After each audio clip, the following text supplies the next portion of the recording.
পশ্চিম বর্ধমান জেলা জুড়ে 3 লক্ষের বেশি নাম বাদ যাওয়ার সম্ভাবনা। অন্যদিকে ক্যানিং পূর্ব এবং ক্যানিং পশ্চিম বিধানসভা এলাকায় হদিশ নেই 7,000-এর বেশি ভোটারের।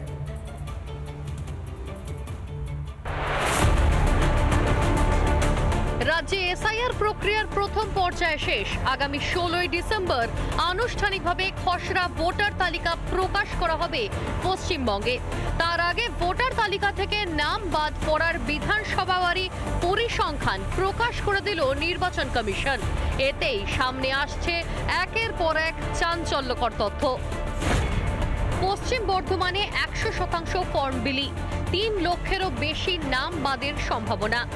এর মধ্যে বিভিন্ন ক্যাটাগরি রয়েছে মৃতের সংখ্যা এখানে প্রায় 97,000, আনট্রেসেবল রয়েছে 71,000, পাশাপাশি অন্য জায়গায় স্থানান্তরিত হয়েছে এই সংখ্যা প্রায় 1,30,000 রয়েছে। ফর্ম আমাদের বিলি হয়েছিল 99.99%, সেখানে ফর্ম রিটার্ন আসছে প্রায় অ্যাপ্রক্স 87, মানে 86 পয়েন্ট কিছু আছে ফিগার, তো 87%। এই যে 13%, এই 13% ভোটটা গেল কোথায়? 13% কারা? ফর্ম নম্বর 6, ফর্ম নম্বর 7, ফর্ম নম্বর 8 চালু হবে। সেখানে নাম ইনক্লুশন হবে এবং নাম শিফটেড হবে এবং বাতিল হবে, তিনটেই কিন্তু একসাথে চালু হবে। 16 তারিখ থেকে 1 মাস চলবে। তো যদি সেরকম কেউ বাদ পড়ে যায় সেই ক্ষেত্রে তাদের জন্য কিন্তু পরিষ্কার অপশন, তারা এই 1 মাস ধরে তারা আবার নতুন করে নাম তোলার সুযোগ। এসআইআর প্রক্রিয়া চলাকালীন একের পর এক জায়গায় নিখোঁজ ভোটারের ছবি সামনে এসেছে। হন্যে হয়ে খুঁজেও যাদের হদিশ পাননি বিএলওরা। ভোটারদের খোঁজ পেতে রীতিমতো বিজ্ঞপ্তি জারি করেছেন বিএলওরা। এই বুথের বাইরে তারা কিন্তু ঠিক এইভাবেই একেবারে তালিকা টাঙিয়ে দিয়েছে। আপনার ধরুন এটা ফেক হবে, ম্যাক্সিমামটাই ফেক হবে। রাজনৈতিক ফায়দা তোলার জন্য যারা যখন পেরেছেন, বিশেষ করে শাসক দল, এই ভোটার নাম তুলেছে। এই ছবিগুলি আরো পরিষ্কার হচ্ছে প্রথম পর্যায়ের শেষে।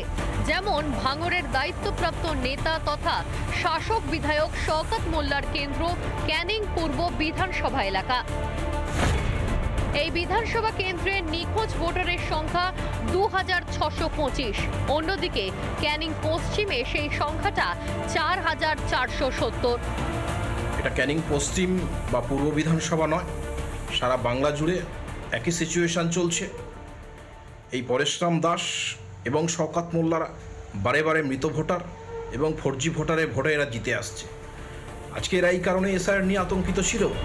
এসআইআর এর প্রথম পর্যায় শেষ, এবার প্রকাশ পাবে খসড়া তালিকা। কোনো অভিযোগ থাকলে, ত্রুটি থাকলে কমিশনকে জানাতে হবে, তার ভিত্তিতে হবে শুনানি। তথ্য প্রমাণ যাচাই করে দেখে তবেই চূড়ান্ত তালিকা প্রকাশ করবে কমিশন। রিপাবলিক বাংলা।